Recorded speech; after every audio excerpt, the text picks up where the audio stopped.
I am returning to the Philippines because my country is now in crisis. Bam, kumusta ka na?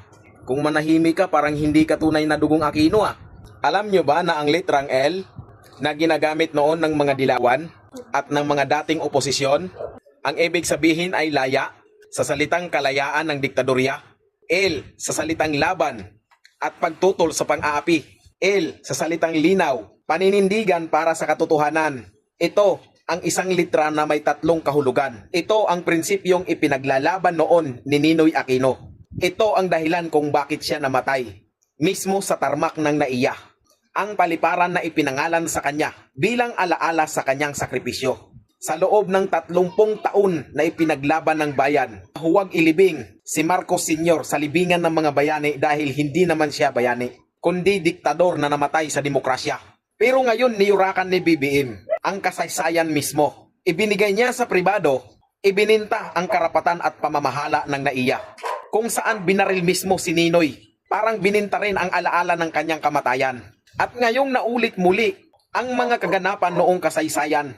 Pero yung mga dapat manguna sa pag-iingay ay tuluyan ng nanahimik. Kumusta na mga dilawan at ang mga dating oposisyon, lalo na yung mga anti-pro Marcos noon? Kumusta na? Kaya pa ba? At ikaw ba, Aquino? Okay lang ba sa'yo? Naniyurakan ni BBM ang sakripisyo ng tito mo? Nakalimutan mo na to? Bakit wala kang sinasabi? Bakit ayaw mo magsalita?